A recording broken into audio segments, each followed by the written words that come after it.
Well, it's another podcast. Gonna be picking it out.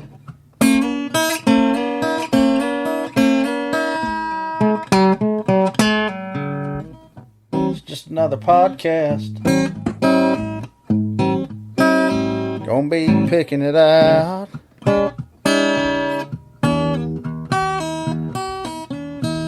I hear you. Yeah, we got old Billy E back in the house. Hey, we're gonna be picking it out.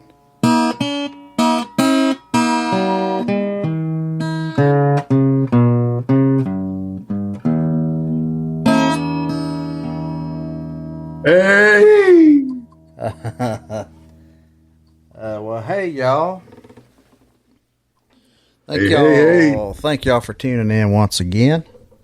Let me set this guitar down. I do that every time. I gotta figure out a better way to do that. My name is Andrew Pope, and you're tuned in, whether you're watching or listening, to Picking It Out. We appreciate you tuning in.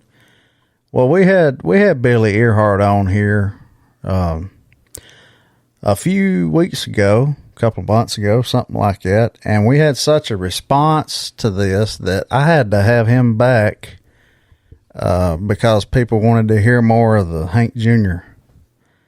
years, the Hank Jr. stuff. So old Billy E was kind enough to oblige us with that request, and I mean, I guess it's like you don't really hear from that crew. I mean, y'all and the crew and everything from them real crazy years with Hank Jr. and the Bama band, you know, the Double Eagle tour, you know, the Budweiser rock and country tour in the early 90s, late 80s. You don't really hear from a lot of people that was there a lot. So I guess people just have a real interest in that. And of course, I'm a Hank Jr. fanatic. Anybody that knows me knows that. I know you know that about me. So we appreciate you coming back on. I'm glad to be here. Yeah, we had some crazy years, that's for sure. I was there from 85 to 2021. I mean, 2006. Hell, you still there? I was about to say. You've been holding out on me. I'm still here, yeah. That's this year, isn't it? Yeah, I think. Yeah, 85 to 2006, 21 years. So I got a nice, good taste of it. You got a nice little taste of a dose of Bocephus, I guess. Oh, yeah. Yeah, we always had fun. He likes to have fun and laugh and have some fun. You remember the first show in 85 you did with him? Yeah, it was in August the 6th of 85.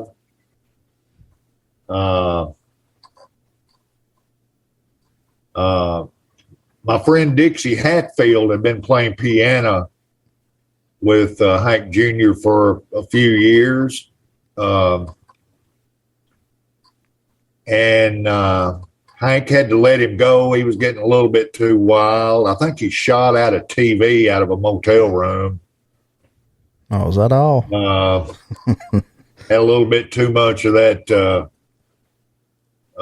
brown wine will put the mojo on you if you ain't too careful. The Jim Beam. Yeah, especially when you got all you want at backstage. Yeah. Anyhow, they flew me up. Bill Marshall, the drummer, was a friend, and Ray Barrickman, the bass player, were from Memphis, and they knew me, and Ray more than Bill, actually, but they called me and I flew up to, it was Cedar Rapids, Iowa, and had a day off, and I got to listen to a bunch of live show tapes, cassettes that they had taped off the board. Bill Marshall had, he had 3 or 4 different shows with him. And, we just sat on the bus listening to him, and he was kind of explaining stuff, how the show would go. He was helping. He was real helpful. Him and Ray and it was Merle Kilgore's birthday that night of my first show. Oh, wow. And they had a nice little party for Merle up in the suite. I had a few drinks, it wasn't too wild and woolly, but it was a nice introduction for me. Everybody was real nice to me, and the guys definitely gonna miss Dixie Hatfield. He was so close to all of them as a friend, but I had all worked out good, Have you seen the, well, I think this is 1984, I think, but I think it was at Red Rocks, and it was like a show with a bunch of different artists on there, and Hank is headlining, and it's called, well,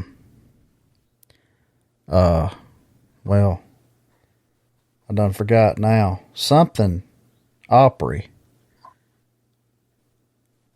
And it's got Hank at the end, and he takes off his shirt,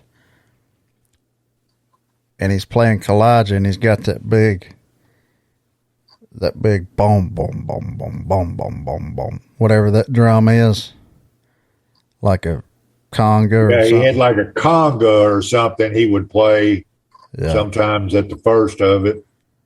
And he threw them damn sticks in the mountains because it didn't have a backdrop behind the stage. Rocky Mountain Opry. That's what it was. It just hit me. Have you seen that? I haven't seen that. I wonder if that's Dixie doing that little funky chicken dance, because there's a guy that comes out there on stage and does the funky chicken. That was him. Okay, that's what I thought. That was before you were there, probably. I think it was 84. Yeah, that was the year before I got there. But you probably experienced a lot of that same thing. That was probably a pretty common. Hank, what got him going on stage? Just when it sounded good, or when the amps wasn't feeding back, or strings wasn't breaking on guitar, the crowd, or? It was usually always real, real good, and he was usually always in a pretty good mood, Only just a handful of times was it sometimes get in a funny mood. It may have been college football. A lot of times he used to like to do a little about 15 or 20 football college games, and might gamble on $100 a piece on each of these games or something. Yeah. If he lost most of them, he wouldn't be in a good mood on Saturday night, but usually he was in a good mood, Yeah. And it didn't happen too often. Handful of times, maybe a little bit too much to drink, but yeah. not nearly what people think. You know, I mean, No. I get it all the time that, oh, I was at that Hank show. He was drunk, man. Yeah. And I know for a fact he wasn't, you know. Yeah. They think if he's drinking out of a red plastic cup that it's full of liquor every time, and that's not true. Yeah. You know? But I mean, he likes to drink, but not that much. Yeah. Not a few little old drinks is about all he drinks, you know. Yeah. Occasionally it has gone over the limit, but A few times. just a few. Well, I asked that about what gets him going because as a Hank aficionado or whatever the hell that word is, like myself, I have seen so many shows and listened because I've got a lot of recordings and stuff from back in y'all's days and before that even. And you'll notice some nights, man, he just wants to keep on going and going and going. And some nights he just kind of, you know, goes through the songs and you're ready to go, get out of there. But now a lot of that is the crowd. Yeah. If they're standing up and they're going wild, Raising hell. it really makes him want to go and do it.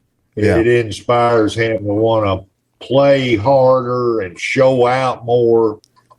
So a lot of that was the audience and just the whole thing. If it was outside and the weather was real nice, or inside and, you know, nice and cool in there, if the crowd was going berserk, he would get up there and match them. You know, he would show out a little bit more and seem to get in it more. Yeah. Some nights he'd be like, I'm ready to go to the house. I mean, he still would do a good show, but Oh yeah. it may not be quite as intense or him having quite as much fun or as wild. I've seen him a little more wild, but he would, you know, pull his shirt off and strut around, and he's dancing and having a ball. And Yeah. but yeah, it was always fun, and it was a hell of an adventure. Oh yeah. I can't imagine. And there was a time there where my mama told me this because she went to see y'all about 86 or 87, I think, in Birmingham at the Birmingham Jefferson Civic Center. She told me that on the stage, he had every instrument just lined up on stage. And he would play each one. I know he played different instruments, but I never known him to have that lineup like that. Was that, you remember that? No, maybe she was trying to describe him going from one instrument to the other, and they were all lined up. The guys were just lined up right there. Yeah. I mean, he would go up, try to play Cowboy Steel just a little bit, and he really couldn't play the steel. And Cowboy had that weird effect on there during that time too. It was like a chorus or something. I don't know what it was. I'd never heard a steel like what he did. And you got to be able to play it or it sounds worse. It sounds bad. Yeah, he's not really a steel player, but I mean, he could hit a few little old things. Yeah. And then he'd go over to the bass. Yeah. He'd get up there on the drums. He'd come to the piano. He'd already been playing guitar. And he did that a few times. Not so much every instrument, but occasionally he would do that. Handful of times he would go across, try to do a little bit of everything. Uh, I can't even remember what song we were playing when he would do that. He would come over to the piano a lot and just hang out up there some. And then sometimes he would try to tinkle a little bit while I was playing, but Yeah. not too much because they had me up on a riser and he'd have to jump up there. He used to get up there with, he had like a 30-06 or some kind of rifle. I don't know. It was, but it had blanks in it. Mm-hmm. And he would even climb up on top of the piano and fire off this rifle. And man, that was loud. I bet. A couple of times he accidentally fired it off right by my head. And I'm going to tell you what, like to knock me down. But boy, you couldn't get away with that now, could you? Things a little different now. Yeah, a little bit scary. Jump up there and he might get shot himself, Yeah. Half the audience are carrying. Oh. But so in 85 there, was it pretty steady at that point, just all time, 300 something a year? Or? No, we were doing about 150 shows a year. It wasn't just steadily gone on the road. It was mainly we'd go out Wednesday or Thursday and then usually come back on a Sunday. Occasionally we'd stay out for 2 or 3 weeks and then come home and have a few days off and then go back at it again. And it just mainly it was 3 or 4 days a week, and then you'd have 3 or 4 days off at home. So everybody would drive their car up to Nashville and just park it, get on the tour bus, and then bus comes back to, we used to meet at Shoney's right there on Demonbreun and right by the interstate in Nashville downtown. Yeah.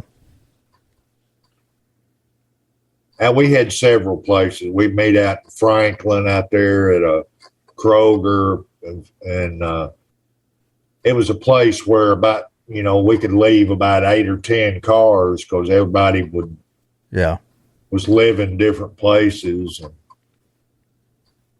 so I was in Memphis then. 3 of us would come up. We had 4, Jerry McKinney on sax, Bill Marshall on drums, Ray was in Memphis then, and me. And we'd all ride together a lot, take turns driving. How long did Jerry play with y'all? He was there, I think he got there about 83, 84, somewhere in there. He had been playing with Elvin Bishop for a long time in California.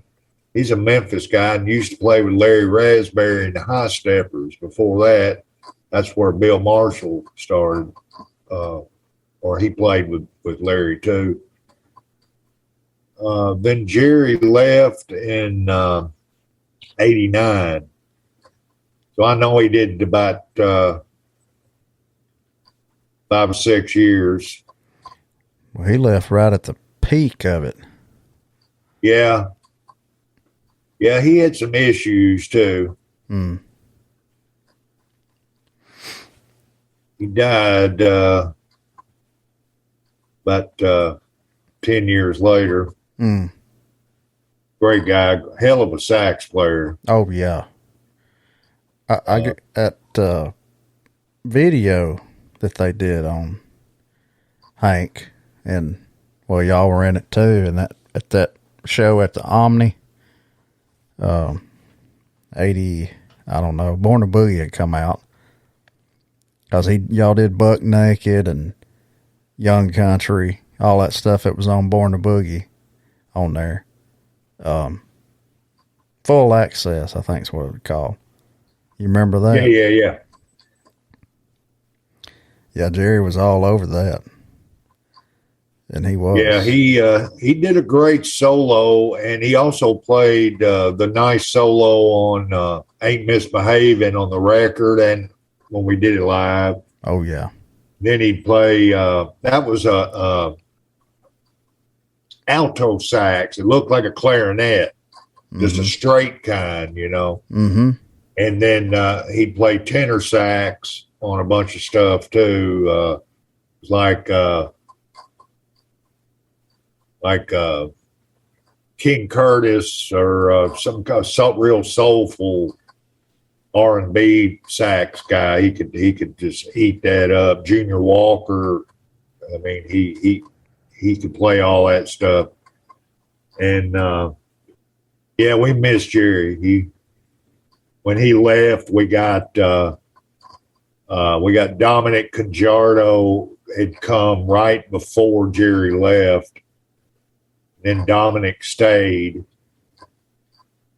Then we got Mike Murphy on sax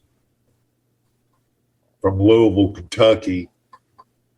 He's a great musician too, and a good friend. He played with NRBQ and Tim Krekel Orchestra, and had his own little thing and his own records. Really a great guy up there. And I believe he's over in Indiana now, but it's right close to Louisville, Kentucky.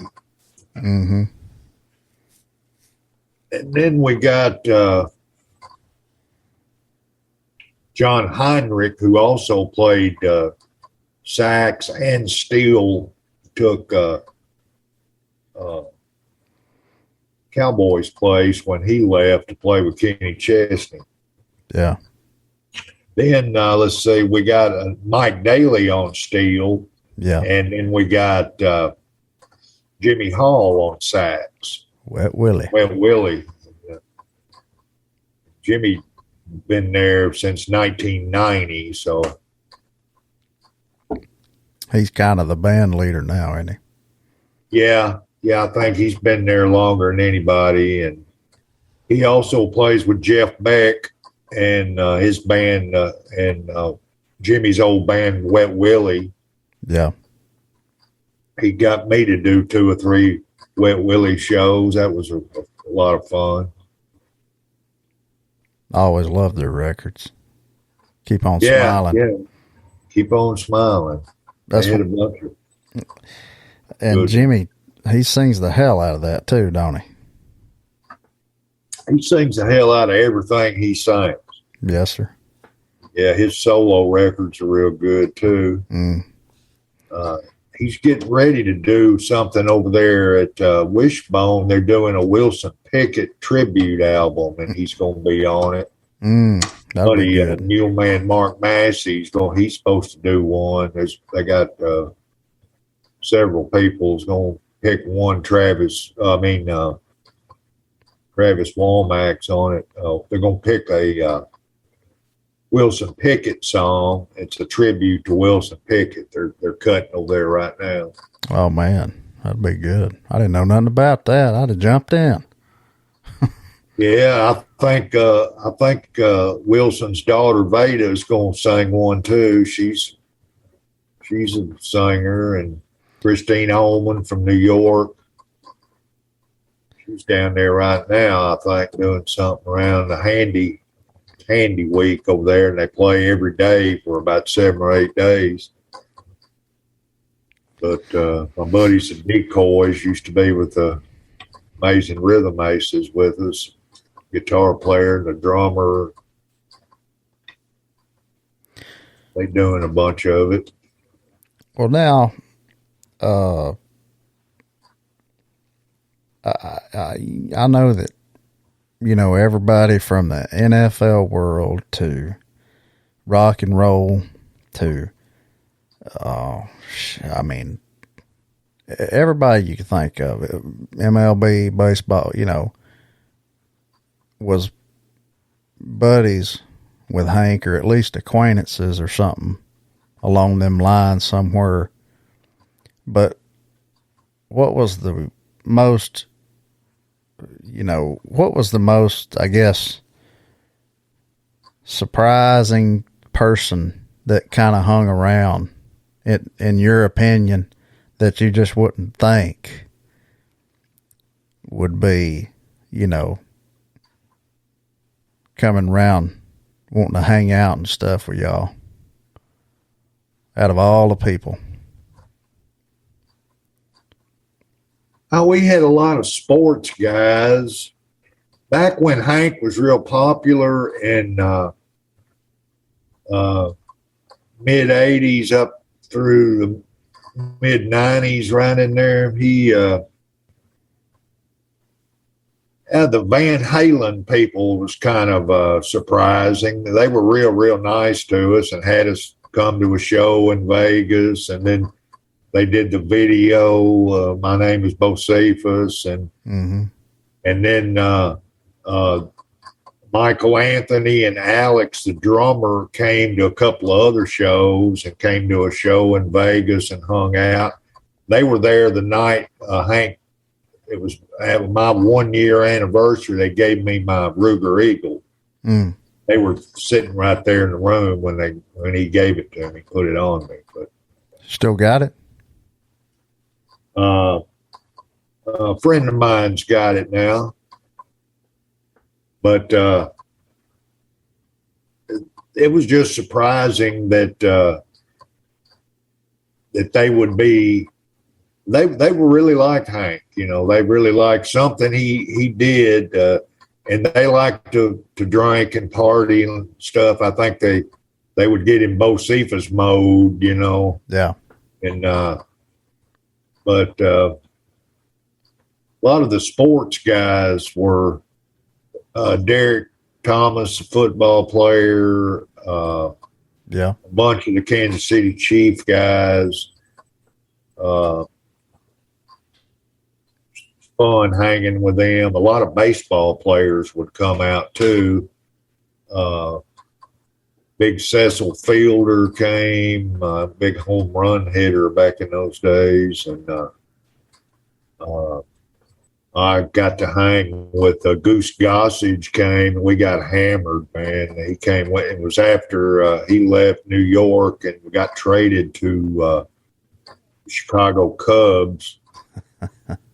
And he came to a show we did in Chicago. That was fun. One thing that was shocking for me, we played Dallas one time. Well, we played Dallas every year, but Mickey Mantle's son, Danny Mantle, came and hung out, and he kind of helped me get started down the right road to not drinking. Really? He had just gotten sober and was telling me about it. He said, "Billy, you might think about that sometime if you ever want to quit, because they sure helped me." And wow. And I appreciate that. The guys in Little Feet had told me some things too, and a couple of other people. Leroy Parnell helped me out too. But been 28 years without a drink. But Danny Mantle was kind of got the ball rolling in Dallas. Our old Hank Jr.'s old dear friend Keith Kidd, who was our bus driver, and me and Danny. Danny picked us up at the motel. He called and said, "Man, I'm going to hook up with you guys this afternoon if I can." He said, "Dad's at a golf tournament in Oklahoma, but if you want, I'll come pick you up and you can come over here and we'll hang out at his house and you can check out his trophy room." Huh. Okay. So we got to go to Mickey Mantle's house, man, and he had a whole room that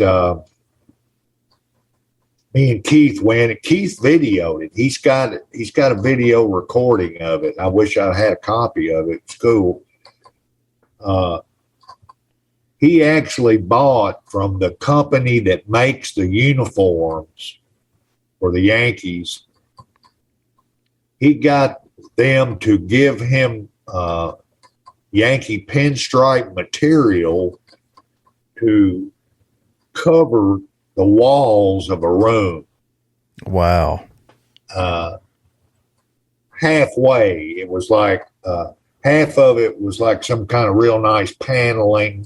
Yeah. And the other half was Yankee pinstripes all the way around the whole 4 walls. And then on both ends, they had trophy cases with all kind of special balls and gloves and all kind of different awards he had gotten. And then they had about, I want to say, 50 to 75 magazine covers that he was on the cover of the magazine, and they were framed on one wall. It was just like, like Life magazine and Time magazine. They were real magazines, Yeah. with Mickey Mantle's picture on the front, a painting or something. It was just beautiful. I mean, it was really nice. That was a real treat. That was kind of a special thing. You wouldn't have thought. Yeah. And that might not mean much to anybody, but I'm a baseball fanatic. I have been since '59. I love baseball and keep up with it. I used to collect cards a lot. I don't anymore. I've got a ton of them. I got a chest of drawer full of them, but I don't really actively hunt them down anymore. It's so expensive to get the good stuff, but that's a big deal. That was a cool little treat. That's a big deal. I mean, was it just y'all two that went over?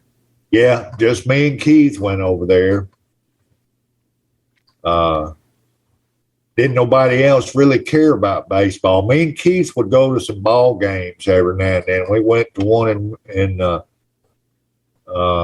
Baltimore one time, and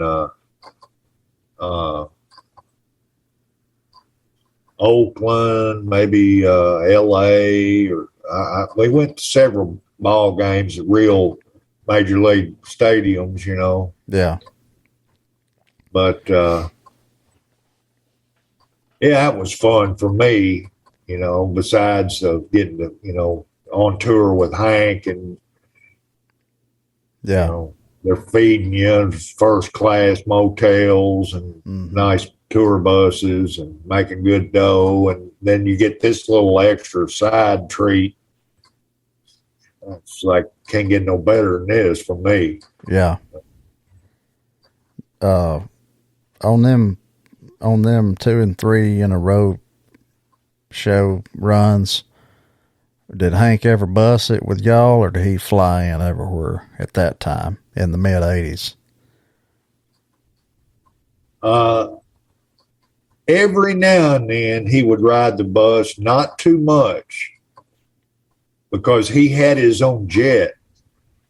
He had a Citation too, like a multi-million-dollar jet, and a couple of pilots on salary, So, and that thing would go, I don't know, 600 or 700 miles an hour. I mean, he could be home in an hour after the show, just unless he was on the West Coast. He would spend the night. If we were out there for 2 or 3 weeks, or sometimes he would fly to Montana. He had a house there too, Yeah. But he ever, on your days off and them runs, did he ever take y'all anywhere or just hang out or anything like that? Yeah, a couple of times. One time we had a day off in Montana. We were up there staying. He had about I don't know, about 10 ranches he bought. I don't know, he had about, I want to say 15 or 20,000 acres. He had bought these huge ranches, and a lot of them connected to where you know, you could ride for miles and miles and it'd still all be his.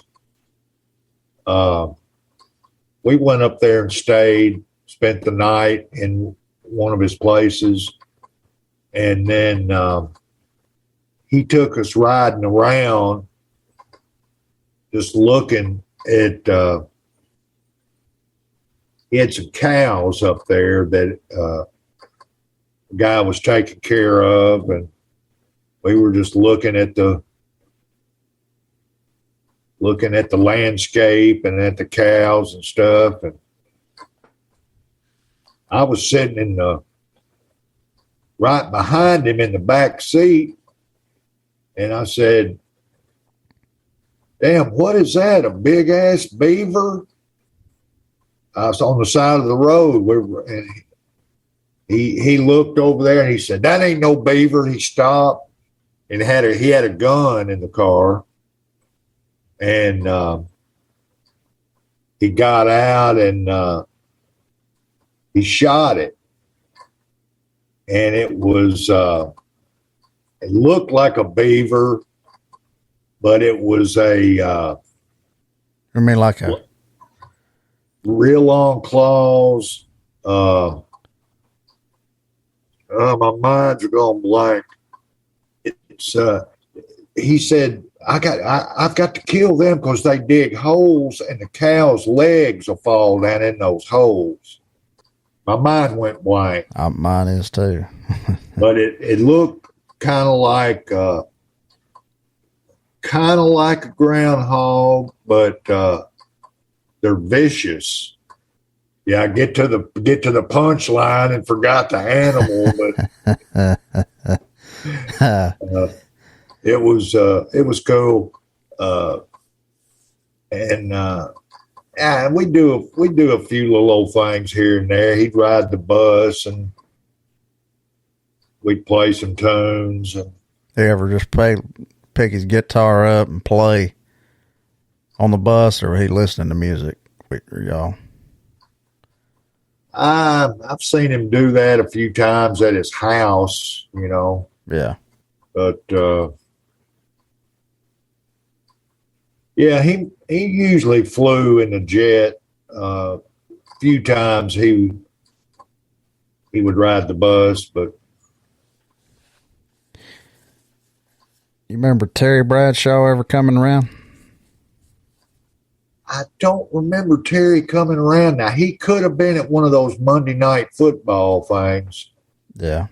But I don't think so. What about old Kenny Stapler? Kenny Stabler. Now, he came before I was in the band. He used to come hang out with Hank in Panama City.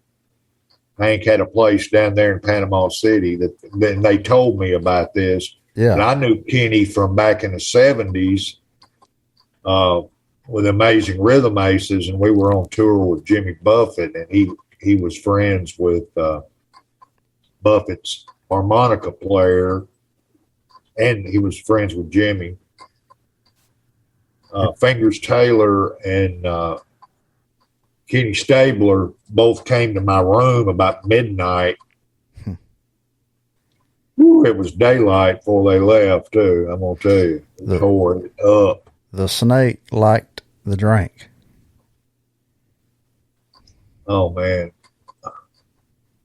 We were drinking and tooting and going wild. I mean, it was something.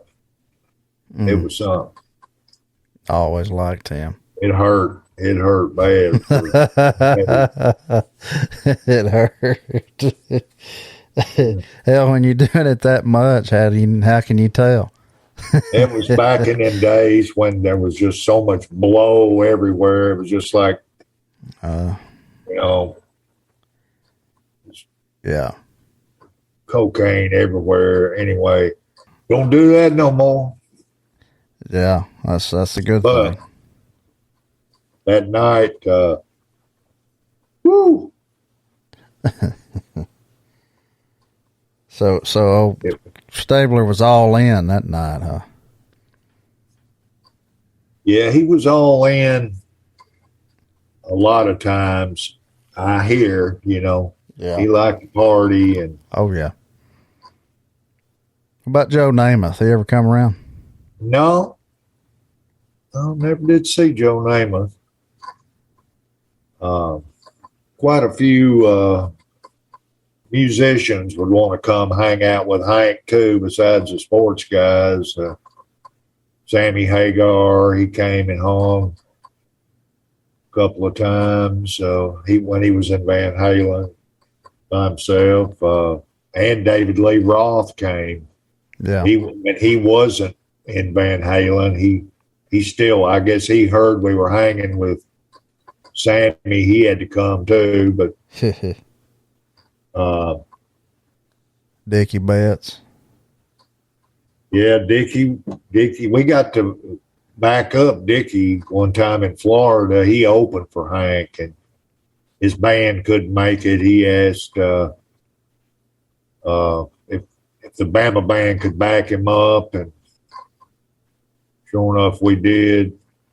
Did a little 45-minute set before Hank Jr. played, and it was fun.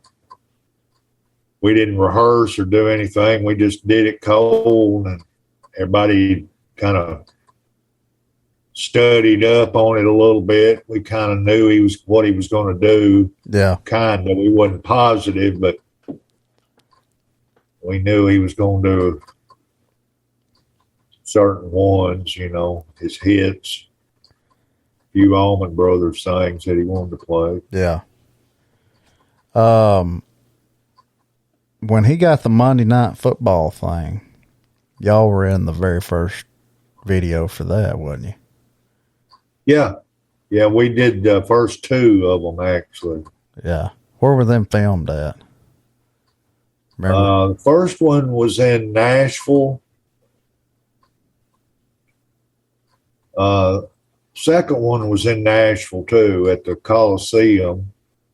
We recorded that in Nashville, and then they shot footage at I don't know whose house it was, but we had the bus pulled up, and it showed everybody running from the bus going into the front door of this place. Mm-hmm. And then it showed us up inside of the house, I think, watching a TV like we were watching a football game or something, partying. They showed a few clips of that.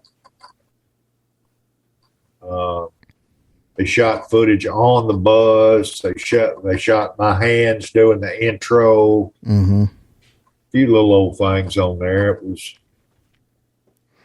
It was nice. Big audience right there when you get to play for 15 or 20 million. Yeah. Every week there for like 14 shows or something. Yeah. Nice to get them musicians union. Oh yeah.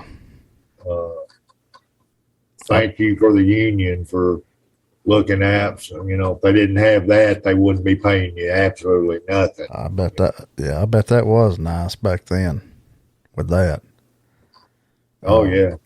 The Rowdy Friends Coming Over Tonight video, was that before you joined?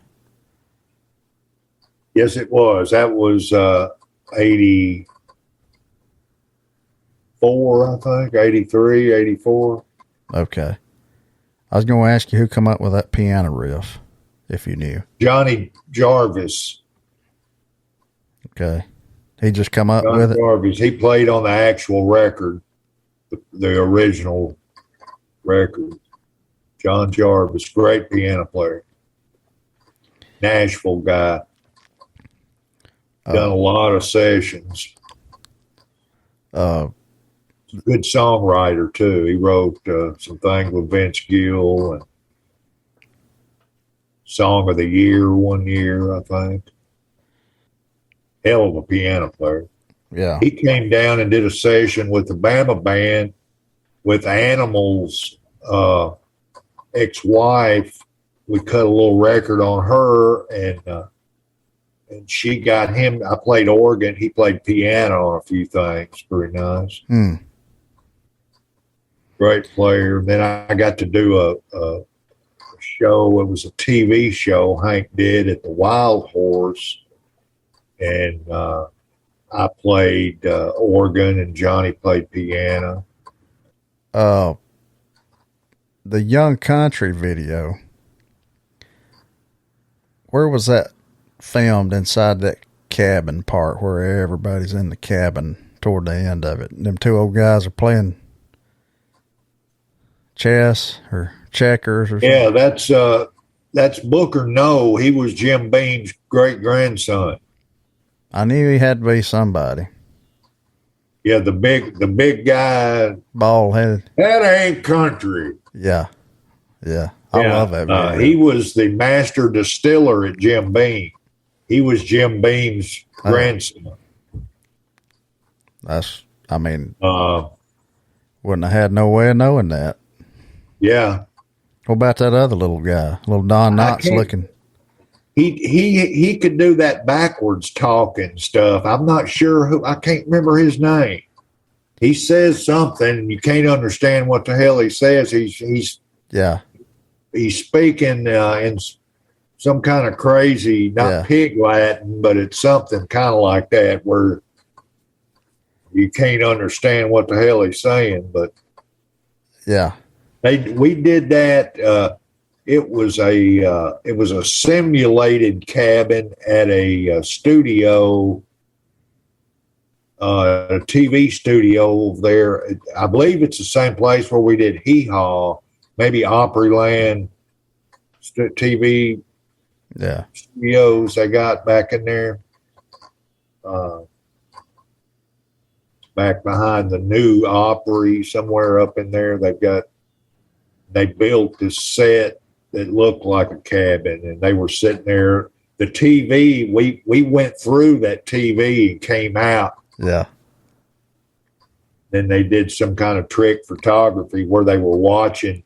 Yeah. And it started off with a singer. He goes, "That ain't country." Yeah. That was that Nashville DJ. Oh, kind of acting like Hank or something. Yeah, playing out of tune a little bit and singing. Yeah, ain't no more good old country music. Something he said. Yeah, that's a good video. Yeah, there's a lot of people in that thing. Les Paul is in that video. Yeah. Just for a split second, it's Hank, Les Paul, and Hank III, Shelton, right there. Yeah, they're outside or something, ain't they? Yeah. With jackets on or something. He was in town, and they got him. They said, "Can we bring Les Paul over there?" And said, "Hell yeah, bring him on down." So it's kind of cool to be in a video with Les Paul. But who was that guy with the rebel flag Elvis shirt? Toward the end of it. Yelling like hell. Wasn't that kind of long hair, black hair? Wasn't it? That's Rusty Golden. Oh, okay. Hell, I didn't know that. Yeah, him and his Rusty and Chris were both in that video. The two brothers, Chris Golden. He does a bunch of gospel stuff now. Yeah.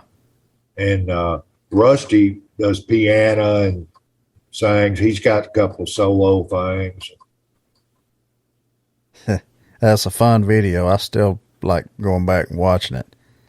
You notice there's a clip of there's a one short picture of them, and William Lee had a tent, not a tent, a teepee. Teepee. It goes down like that real fast, the camera. He's got a real teepee really at one of his places somewhere, and they're right there by it. He's we weren't there when they went on the location to shoot that, I guess. I didn't see that going down, but then they came over there to the studio. Artemis Pyle was down there hanging with us too. He, Skinner's drummer, and he had left Skinner and went to Israel for a couple of years and had come back. And there was a bunch of people in that video. Well, man. Gary Rossington and Johnny Van Zandt is in there too, I think. I think they're both in there. Yeah. Some other Leonard Skinner people and Vince Gill and Ricky Van Shelton, Waylon. Yeah. Manny Pearl. Yeah. They were down there, yeah. Georgia Satellites. It looked like they took the footage on the back of the truck and they just took that footage. I don't know how they got away with that. But. They had to shoot that again. That wasn't. They did that somewhere, wherever they did their Keep Your Hands to Yourself video, I think. Hell, it looked just like the video. Yeah. William Lee Golan's an interesting character. I like him. Of course, he's from Alabama, Bruton, Alabama. Yeah. The really Bama band played down at Bruton down there for the Boo Weekly golf tournament down there. It's right down there. Yeah. Yeah. My buddy Larry the Cable Guy's done that a couple of times. Yeah, we did it with him. Yeah, he was down there one night, or 2 nights. Did the golf tournament too. But he hung out it was a big tent. They put up like a gospel tent. Yeah. And they had a big auction for all kinds of rifles and guns and hunting equipment and golf equipment and liquor and wine. And they had some high dollar items that special people that had been invited, they must have been rich, were bidding on, and it all went to the Boo Weekly helping out kids charity. It was a benefit.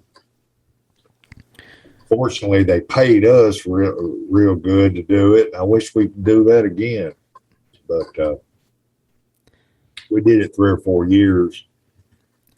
Oh, what was the craziest thing that ever happened on stage during them years?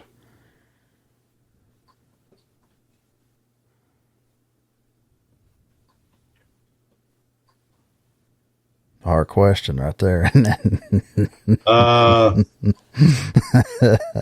Probably the craziest, just the first thing that comes to my mind when I think about crazy was the Kansas City show. Yeah. The Kansas City show, and then had a Baton Rouge show that was a close second. Now, and both of them were about 18 minutes long total. This was 90, 91 time frame. It was 93. 93. That's later than I thought it was. There's a video on Nashville Now with Ralph Emery via satellite with Hank Williams Jr. Offering an apology, saying that that was Baton Rouge, yeah. Baton Rouge, and then the camera followed him all the way up on stage. He was making the show up for free, basically. Yeah. We went back and did another show for him, and then we did the same thing in Kansas City too. They gave back all the money on that. There was about 15,000 of them out there. the crazy part of it was the scariest thing is when he kind of staggered off the stage and the band is just up there and we don't know what to do. Yeah. Then the groan that came from 15,000 people, it's like, oh, this just horrendously scary. Like a monster. They realized that was over, and that's all they're getting, 15, 18 minutes, and it's over. It was like they're ready to kill us. Yeah. People were chunking handfuls of change at the stage. Stuff was whizzing by. We had to run to get off the stage. Mm. And then they circle the bus and start rocking it. I was thinking they're going to flip this damn thing over and then kill us and eat us and get in the basement. What a story that'd be. Food poisoning. Now for people that don't know, I didn't know about the Baton Rouge one until you told me one day. But the Kansas City one, that's pretty public information. There ain't no cat being let out of the bag there. He had a few to drink. He was hanging out with Derek Thomas of the Chiefs, right? There was 3 or 4 Chiefs. They all went out to dinner. Yeah. Before the show, Mary Jane, Hank's wife, and they were drinking wine and champagne, and they'd already had a few beers, and then they were going to eat. Then they started drinking shots, and on an empty stomach. Hank's just not a real big drinker. Yeah. I mean, 5 or 6, and he's tore up, And but I don't know how many. I wasn't there. I don't know how many they drank because we were at the show waiting on him. They pull up, and when he got out of the limo, it's like, oh no. I can imagine. Like one pants leg stuck down in his boot, the other one out, his hat sideways. Yeah. And he's got this look like he don't know where he's at, Oh, man. It's like, oh, no. And we told Kenny Vaughn and Patty Loveless, and them were opening for us. We said, stick around for this. You ain't gonna believe this. Enjoy the show. And they were on the side of the stage when it all went down. And I looked over there. I was playing the piano and looked over there, and it was right in the middle of something that was just nasty. He's cussing and raising hell. Yeah. I look over there, and every one of them are. They just got their mouth wide open. They can't believe it. After all the bullshit that Merle Kilgore. You see what I mean? But after all the bullshit Merle Kilgore put up with from him, I can imagine Merle's face and what the hell he was thinking. I can't believe he let him go out there. You can't keep him from. You wish somebody could say, man, maybe you shouldn't go on tonight. Let's just go ahead and just go on back home. Yeah. That ain't gonna work. You couldn't have run him off with a shitty mop. He was ready to go. Yeah. But old Merle was the one probably that could say, hey, come here, I'm brother. not sure Merle was there. Really? I don't think he was at that show. Well, holy shit. I didn't know that. I figured he was right there with him. Yeah, it was him and Mary. Oh. I bet they shoved his ass in that limo as faster than make your head spin after that. Get him the hell out of here. Get him on a helicopter, get him on a jet, and get him out of the Kansas City right now. Didn't Budweiser drop him? Yeah. After that? Budweiser dropped him right after that. And we had already shot a Fax Me a Beer video that they were going to do a national promo on. Spent all day, supposedly spent a lot of money doing this thing. They shot a bunch. They shot a bunch of different footage for Fax Me a Beer. It was going to be a big Budweiser promotion, and never run it, I don't think. Well, there is a commercial of that. There's one, and it's on YouTube too. Oh, is it? Yeah. Oh, okay. Yeah, but it Fax Me a Bud. Does it show the band? Does it show the Bama band in it too? I can't remember. It may just be Hank, but he had that Maverick He did. thing on, that get up, that Maverick black deal that he wore on Maverick album cover. He and them lighter glasses where you can kind of see through them. He had that that going on, and then he did a Hardees commercial too during that time. Hardees. Yeah. Are you ready for some real food? Hardees. And then they just show we Hardees. heard that. God, we heard that. You give him a bunch of shit about that, I would have. No, just people just joking with us. What do y'all got for catering tonight? Hardees. Yeah, I bet that was the running thing for a couple of years after that. Of course, he's laughing all the way to the bank, I guess. So. Yeah, he got some big money on that. Well, what was, out of all of it, what was of your time with him, what was the highlight for you? Was it getting to play with Waylon, or was it, That was definitely one of the highlights. We got to play with a lot of different people that wanted to come out there and do one song. Yeah. But we got to play a couple of presidential inauguration things. That was kind of cool. George W. Yeah, that's an honor.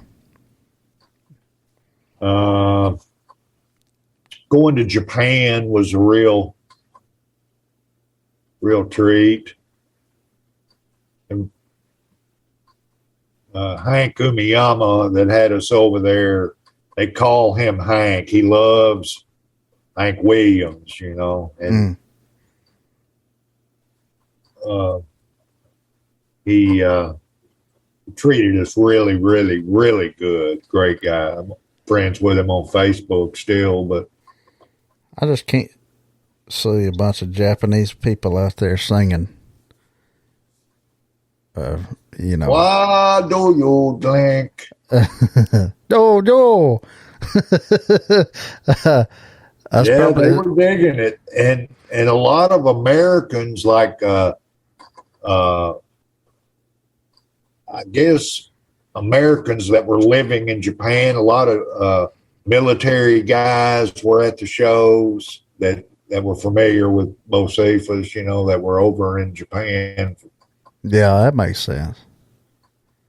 But we did a week over there and did about 5 or 6 shows in 5 different places. It was that was fun. Getting to play on now I think it's over 20 albums. A few of them have come out since we've been gone, but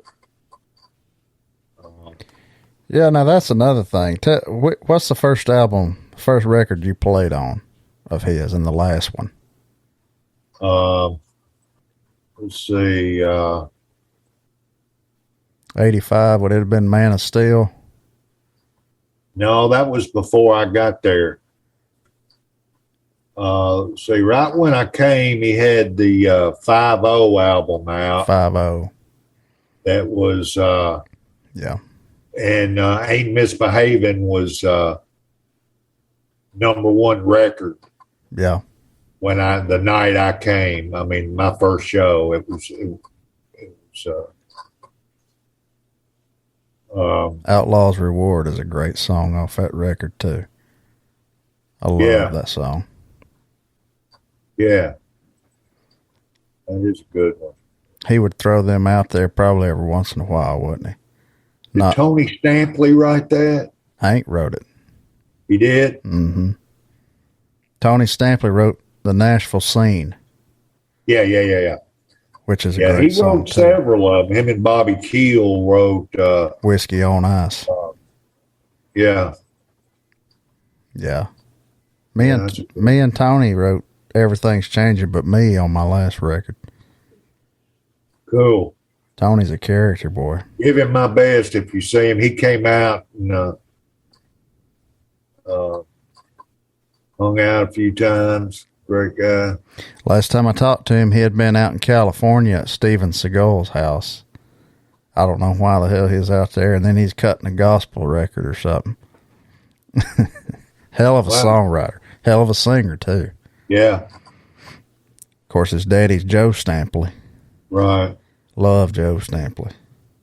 Yeah, he's a character. I think did he die? Joe? Yeah. No, I don't think so. He's still alive. Okay. I met him one time with Tony. He had to meet him up at the bank in Nashville. I was riding with him. Was writing, and I met. Good. I was thinking Joe he there. might have passed. Yeah, he used to come sometimes too. So you played on 5-0. You played on Born to Boogie. Maverick, Wild Streak, all that probably. Did you do that Tuesday's Gone, that piano stuff on Wild Streak? No, I think we played on another track that was on there. And I'd have to look at the record to tell you, but. And Pure Hank. That was a good one. I love Angels Are Hard to Find. That's a great song. I like his first cut of that better, but that's a good one too. Lone Wolf. Every one of them up through there. I even liked Out of Left Field, even though it didn't do worth a damn, because Curb, I don't think, promoted it. Or Warner Brothers or whoever he was with at the time. Yeah, it was right there changing over. Might have even been Capricorn. He was on there for a minute.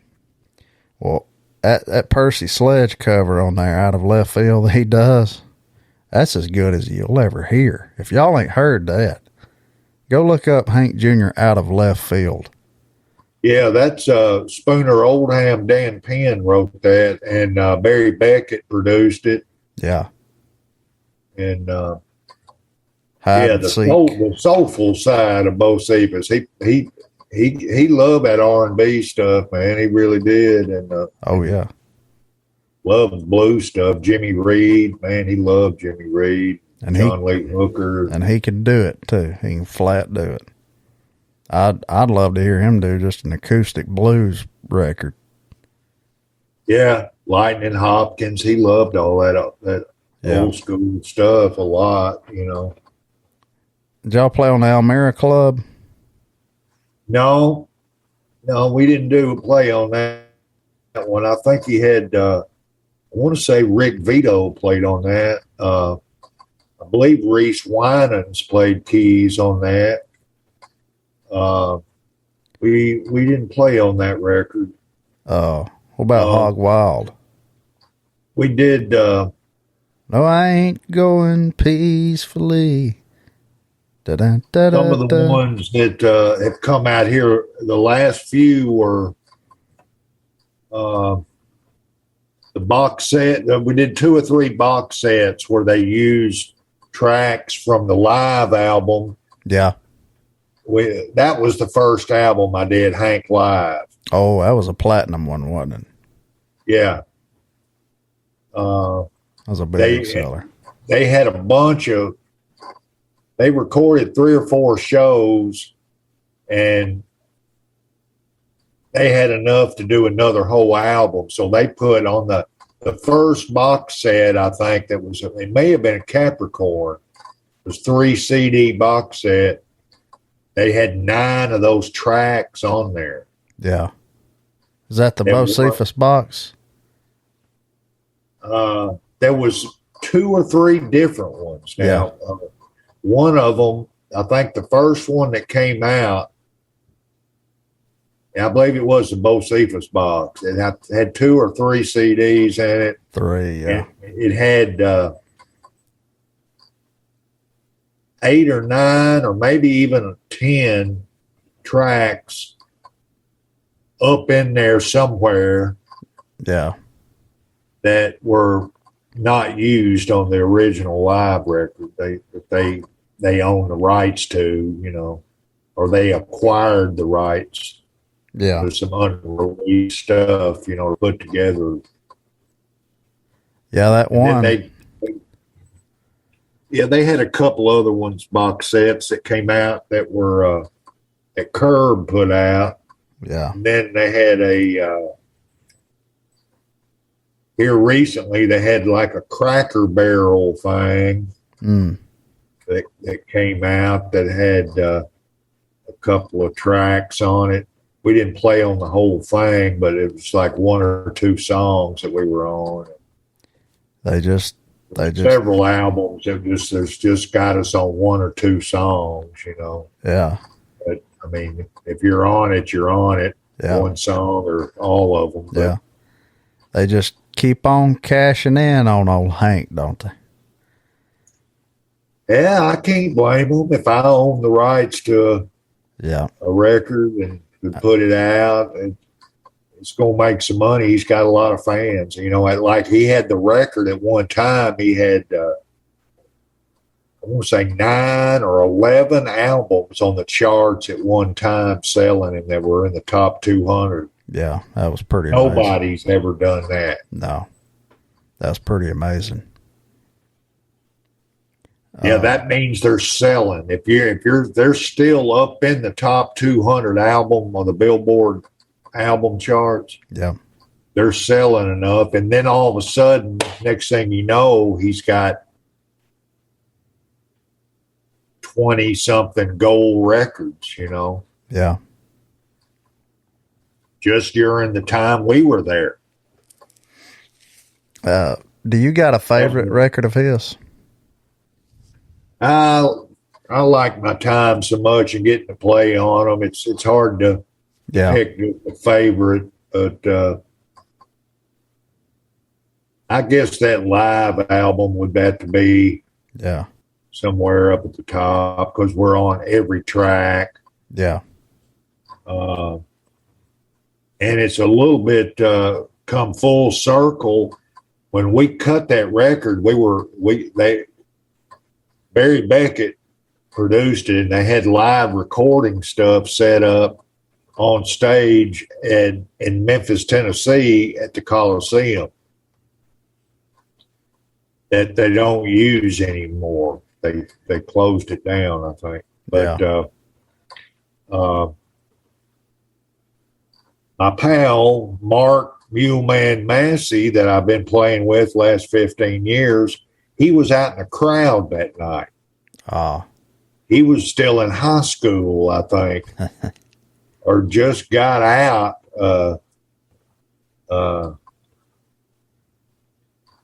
He wasn't even playing blues yet, but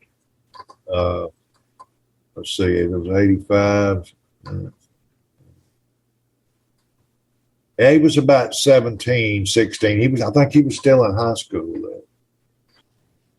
Well, it's What, did any professional wrestlers come around? Forgot to ask you that. Dusty Rhodes or Ric Flair? Yeah, we did. Randy Savage used to come. Oh man, what's his name? Son of a plumber. Dusty Rhodes, American Dusty Dwayne, Rhodes. baby, if you will. He came. Well, we got tore up with him a couple of nights. Oh, man. What about Ric Flair? No, never saw him. Or what about Gerald Briscoe? No, I don't recall him. Randy Macho Man Savage and Dusty Rhodes. How was Randy? He was pretty quiet. I thought he would be, crazier. And he didn't want to make no big scene, because he was kind of laid back. We didn't really hang that much. We just kind of met him briefly as we're getting ready to start. Somehow, a promoter had him back there. He was a Hank fan. Yeah, he was a Hank fan, and he had a couple of ladies with him. All kind of looked like Penthouse magazine playmates or something. Was Hank a wrestling fan? I never heard him talk about it too much. I know he used to watch it some in Nashville when he was a kid, back when that's when I watched it mainly, when I grew up around outside of Nashville. And in the mid 60s, it was like Tojo Yamamoto, Lynn Rossi, Jackie Fargo. Yeah. Oh, yeah. Harley Race. I don't remember him. Chief J. Strongbow. I remember that either. Maybe in different territory. They had territories back then. That certain ones that wrestle for different territories. Memphis had a big wrestling deal with Jerry Jarrett. I lived there. Yeah. I was in Memphis 17 years, so we got to hang with Jerry Lawler quite a bit. Oh, yeah.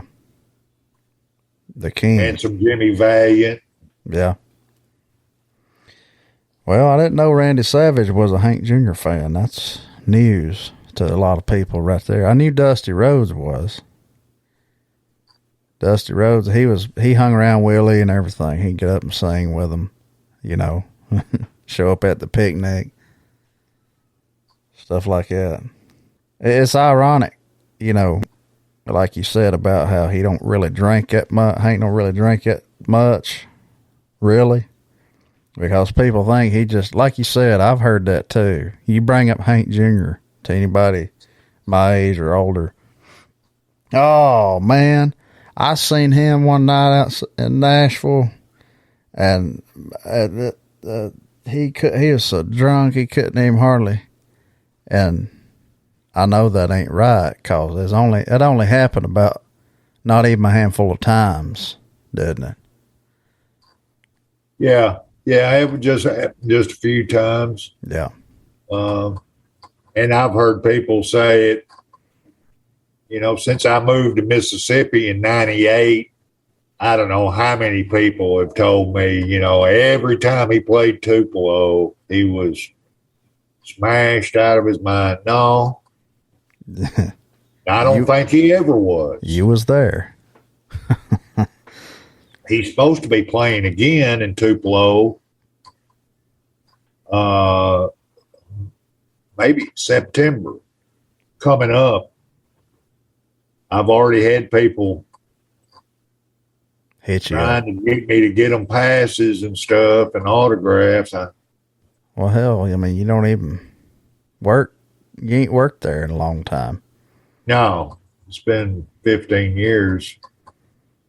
I mean, yeah, people are going to try. Well, about Hank hanked you out enough, I think. Well, I tell you, we had some fun. I appreciate Hank Jr. Yeah.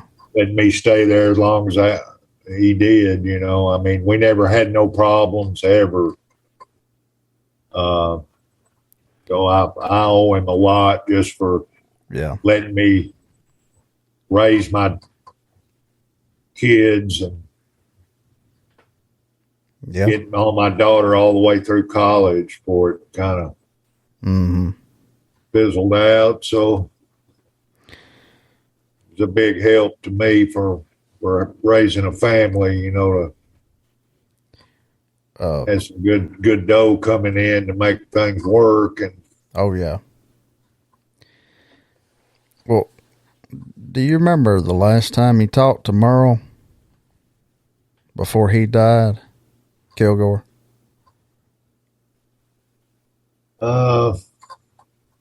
I'd have to think about that. Right off the top of my head, I can't remember the very last time. I think he died in 2003, I believe. Yeah, Waylon died in 2001, and I know Johnny Cash died in 2003, and I think Merle did too. Yeah, it was a couple of years before we left, and you know, if Merle had been alive, he might have kept the old Bama band around, but I'm sure he didn't have anybody giving him good advice, and somebody said you got to get rid of them old timers and get some new, younger musicians. And at the time, it must have sounded good to him, but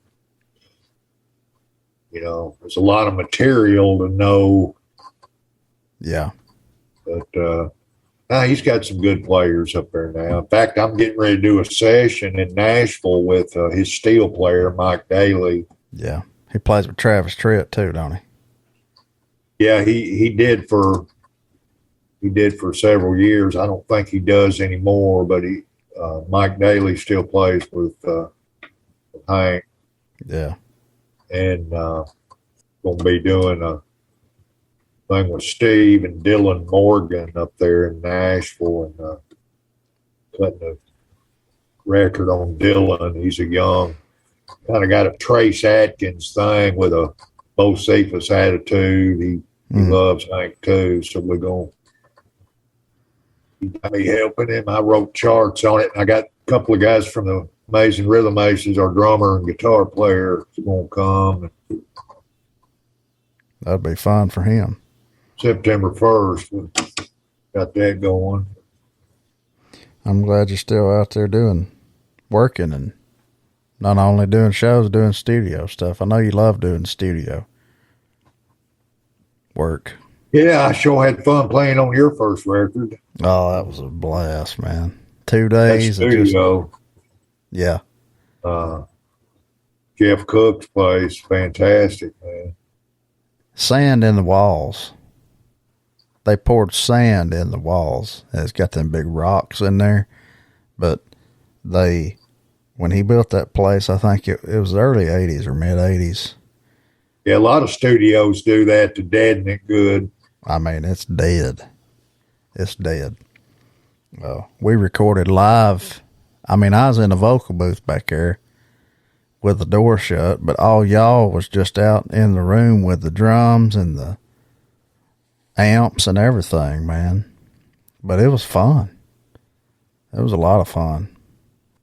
Yeah. I don't remember you telling me or not, but that may have been one of the few times you've been to Fort Payne. Y'all didn't never do any June jams, did you? I don't never know of Hank doing any. I never did do one. It was, I'm thinking somebody told me he did one time, but it was before I got there. He may have. I've never, I know Waylon did. Hell, they had Wayne Newton there one year. Dick Butkus, he used to come down and play in Randy Owens' golf tournament that week. I mean, just people you wouldn't think, you know. You just never know. Worlds collide and connect, and the perks of the business is you're here and you're there and you're here and there, and you meet these people from this. Oh, I know this guy. It's cool to talk to him, and then some of them you strike up a lifelong friendship with. Well, I mean, it's like me and you. I feel like we've known each other forever, but I grew up watching y'all. I mean, just everything. How big of a fan that I am. I don't act like it most of the time, but I still am. And so it's cool for me, just to talk to you about this kind of stuff. And I think a lot of people they wanted to hear some of this stuff, because like I said at first, you don't really, there ain't nobody really much around that will share things that was there during that time. I mean, I know he had several kind of different crews and bands, and Wayne was with him longer than you was, and stuff like that. Like Cowboy was there before, but then he left, and there's all that. And of course, J.R. Smith, his manager from when he was in Coleman, and then Kilgore took over. Just kind of different configurations of how the business ran, I guess. But it's just hard to get anybody to talk about them days, because there's so much shit that probably went on. Everybody wants to be careful and needs to be. Yeah, we can't tell it all. Can't tell it all, no. That's good, though, because that leaves a lot to the imagination. And I'm sure in people's wildest imaginations, they can put their imagination to use and dream up some stuff that probably ain't far from the truth. There you go. That's a good way of saying it. Well, Billy, I appreciate you doing it, man. Appreciate you coming back on here. Thank you, Andrew. Yeah, man. And appreciate y'all tuning in again to Picking It Out. We'll see you next time.